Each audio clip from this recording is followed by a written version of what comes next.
Alright, so my topic is just going to take 7 minutes, so I promise to get you out by 1.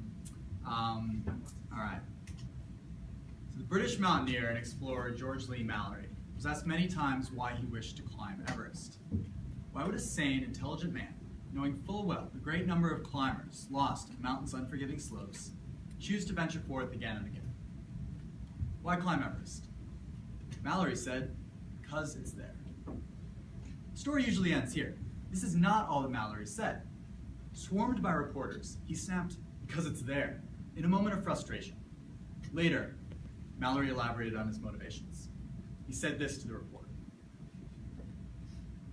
So if you cannot understand, there is something in man which responds to the challenge of this mountain and goes out to meet it. The struggle is the struggle of life itself, upward and forever upward. And you won't see why we go. What we get from this adventure is just sheer joy. And joy is, after all, the end of life. We do not live to eat and make money. We eat and make money to be able to enjoy life. That is what life means and what life is for. That was Mallory's reason. History has misunderstood his drive, reducing it to a primitive, instinctual need to do what has not yet been done. Like Mallory's reasons to summit Everest, motivations behind human space exploration have been unjustly simplified. The most visible motives dominate the debate. We hear humans were born to explore. We thirst for new knowledge and understanding of our place in the universe. We strive to expand our horizons because we long to see what lies beyond them. I believe with my whole heart in these arguments, but I will not ask the public to fund space exploration solely on the basis of humanity's intrinsic need to explore and learn. We cannot expect people to buy this, quite literally buy with their tax dollars. And there are so many problems at home on Earth. How can a person who struggles to support his or her family be asked to support space exploration when it is justified only by intangible notions about humanity's greater purpose? Humankind is irrelevant when one's family is at risk. Spaceflight should be seen as a wise investment with 2 principal forms of economic return. First, the technologies developed during the course of our journey into space ripple through our everyday world. How do you keep a human being alive in a place with no air, a 400-degree difference between light and dark, a constant stream of radiation, and micrometeorites eager to tear an astronaut apart? How do you even get her up there? Space exploration focuses brilliant minds on solving problems many would dismiss as insurmountable. And in doing so, space programs become the ultimate technology accelerators. Digital cameras, cochlear implants, medical imaging, all of these technologies and many more were born in NASA laboratories. NASA and other space agencies already advertise the impact of these spin-off technologies. They can do a much better job communicating another potent source of return on the public's investment in space. The story of humans in space is one of raw discovery in the face of adversity, innovation and wonder, curiosity and adventure. Spaceflight is the ultimate freedom and thus offers the ultimate potential. And what is more seductive than potential?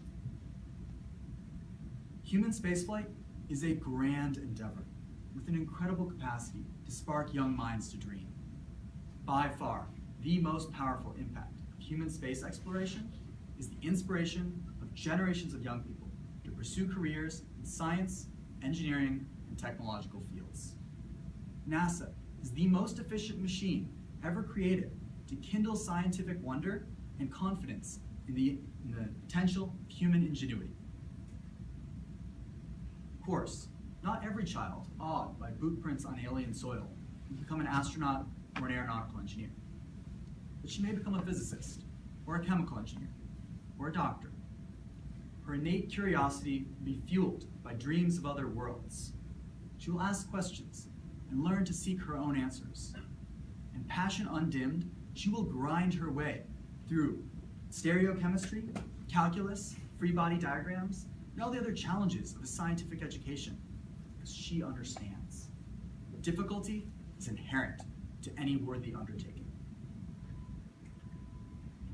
There is no more visible or captivating way to demonstrate the enormous potential of science in this nation-spanning, perspective-changing enterprise. And Earth needs science. Science is critical to understanding and overcoming many of the great problems that loom over the human species. Science will help us cultivate more food, to heal and care for the world, to connect the resources of the most remote of our greatest cities to the most remote places on the planet, and to counteract the rise of greenhouse gases in the atmosphere. Bold space exploration will catalyze the next generation of scientists and engineers.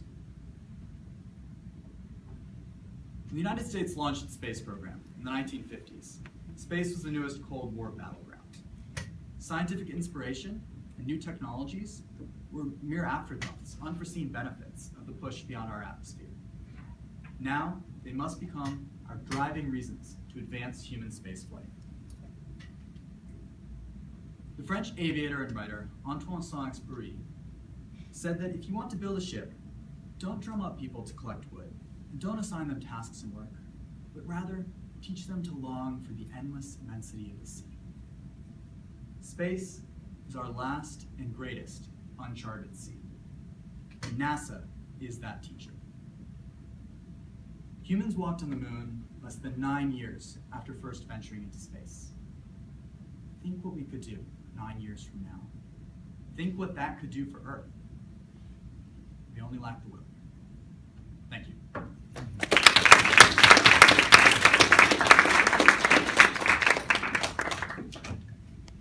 Any questions? Yeah.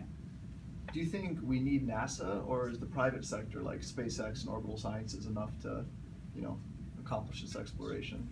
I think it's a really, really good question. I do think no one has ever thought that any one private company could achieve true space exploration. Like getting, stuff in orbit, sure, but manning a mission to Mars, Europa, beyond the solar system is just too expensive for anyone but a government to fund. I think the ideal future is international space cooperation.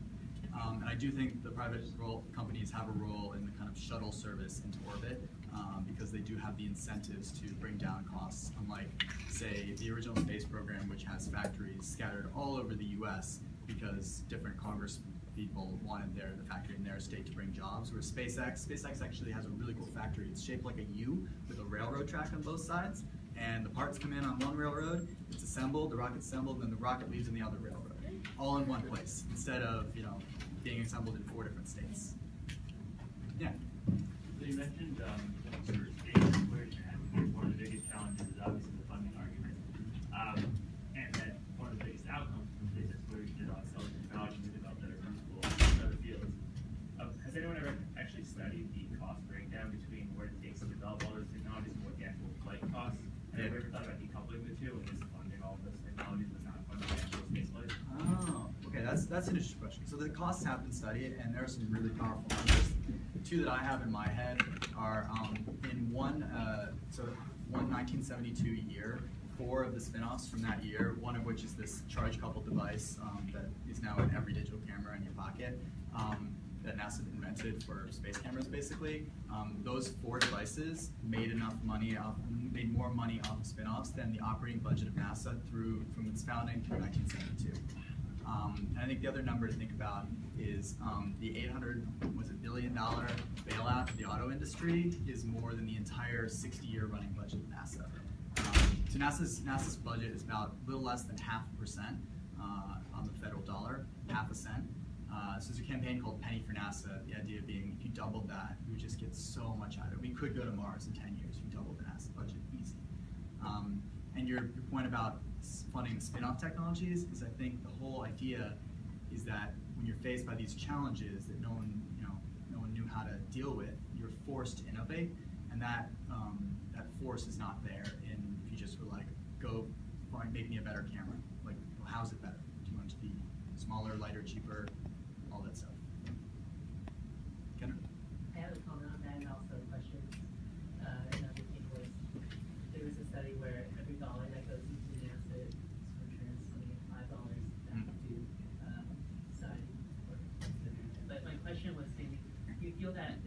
increase in technology of a manned mission over unmanned missions justifies the increased risks and costs of having people out in space or on these missions?